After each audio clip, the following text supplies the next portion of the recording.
السلام عليكم ورحمة الله وبركاته. النهاردة يا جماعة هنتكلم بقى عن الشقلباظ. تمام. عايزين نتكلم في كام نقطة كده، يعني أنا متضايق منها وعايز برضو أحكيها للناس. النهاردة لما واحد مثلا يعمل لون جديد أو يطلع فرد حمام جديد، لازم الناس كلها تقف في ظهره، مش إن هو تقف ضده. يعني النهاردة في ناس مثلا بتبدأ تشتغل على الألوان، تمام. انت بقى ما تجيش بعد ما هو ما تعب وجه عمل وقعد يشتغل وطلع، يعني دخل الوان على بعضيها وطلعها، تيجي تقول له ايه ده انت مطلع بزراميط، ده اللون ده مثلا مش مظبوط، ده اللون ده مش بيت، ده مش اساس. كل الحمام اللي ربنا خلقه ده ما كانش، يعني كان اصله، يعني اصله اللي فهمته يعني من ان هو كان مثلا كان كام نوع كده، كان 5 6 انواع، والباقيين كلهم دول طلعوا من وراهم، كل الانواع اللي احنا شايفينها. فما فيش حاجه بقى تقول لي اسمها بيت او مش بيت والكلام ده كله، يعني في بلاد بره ما بيتكلموش اصلا عن الموضوع ده. ده هو كل في بلاد بره كل اللي عندهم تطوير، تمام. فاحنا بنتكلم النهارده على ايه؟ النهارده مثلا يعني انا تعبت والله وتعبت يعني فيهم، وكنت عمال شغال على الشقلباظ ان انا احاول اطلع اللون ده، تمام. بس لسه ما اكتملش معايا ان هو ايه، نطلع فرد حمام يكون مظبوط على الاخر، تمام.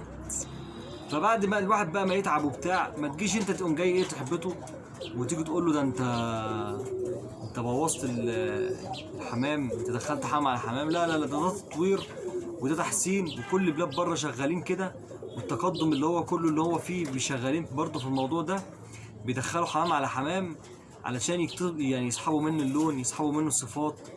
فالنهارده لما نيجي نتكلم مثلا عن الحاجات دي، المفروض ندعم الناس دي. ولما يحصل معرض ما يجيش مثلا حد من الناس ويقول لك لا احنا مش هندخل اللون ده، ده مش لون، مش بيت اساسي، ده مش هندخله مع، لا، مفيش منه الكلام ده. ده انت المفروض يعني حاجه زي كده انت تبدا ان انت تنميها وتطورها.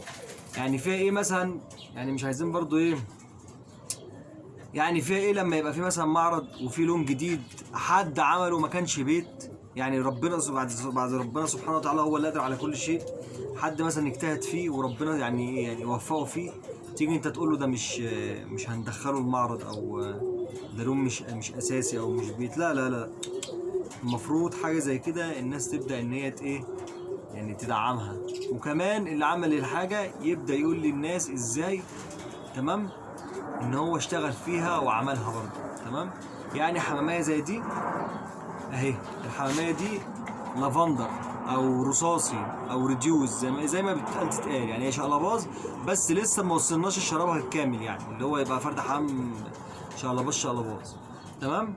الحمامية دي ندخل مثلا عليها كذا لون وكذا وحمام برضه شقلباظ، يعني انا ما دخلتش عليها حمام غريب، تمام. وبرضه اللون اللي هو اللي بيتكلموا عليه اللي هو المبروس، برضو الحمد لله اشتغلنا عليه لحد ما طلعناه، بس لسه برضك بنطور فيه، يعني لسه برضو مش اللي هو ايه، لحد اللي بإذن الله. والشراب بتاعه برضو يعني على قده لسه، بس لسه شغالين عليه، تمام. والحمد لله وشغالين. فانا بقى مش شرط ان انا بتكلم على الشقلباظ لان انا يعني ايه شغال فيه شويه في حته الالوان دي. انا بتكلم على الانواع التانية، يعني مثلا لو هنتكلم مثلا على البخاره، ان احنا نشتغل فيه نطلع اللافندر، المراسلات الصفر والحمر بسم الله ما شاء الله، وفي ناس بسم الله ما شاء الله ربنا يكرمهم يعني مظبطين الدنيا فيهم قوي، تمام.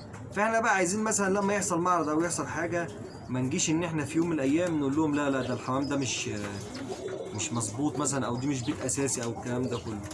اهو، اهو المبروس اللي هو بيعمل زي هنا في مصر، يعني بيعمل زي الاسطوري الدباني كده، بس بيبقى فيه الضبابير بتاعته بقى بتبقى صفرا وحمرا والكلام من ده وسودا. ادعوا لنا بس بالتوفيق وان احنا نعرف نعمل منهم بيت كويس. وبرضه في اللي هي فاكهه بقى، ده يعني ايه، ده الحمد لله لسه ربنا موفقنا فيه ولسه مطلعينه، بس لسه برضه اللي هو الترومبيضه الرصاصي اهي، بس لسه يعني لسه شغالين عليه. والحمامية من هو زغلول كده طالع حجمه لسه كويس يعني، ولسه شغالين على الحمام بإذن الله. وادعوا لنا يا جماعة بالبركة والزيادة، والناس كلها برضو تشتغل على الموضوع ده اللي فيه إمكانياته، لأن برضو عايزين برضو نقول على حاجة عشان الناس برضو ما تمشيش ورا الكلام ده. يعني الناس اللي عندها القدرة المالية إن هي تعرف تشتغل في التهجينات وفي الالوان دي، لان الحمام ده علشان يطلع لك مثلا فرد اللي انت عايزه قدامه، مثلا لو طلع 15 زغلول هتلاقي فيهم طالع 2 عدلين اللون اللي انت عايزه والشكل اللي انت عايزه، والباقيين كلهم انا بذبحهم واكلهم ما بسيبش بقى. انت يعني هي عايزه فلوس عشان الكلفه والحمام والحاجات دي كلها. وربنا يوفق الجميع، والسلام عليكم ورحمه الله وبركاته.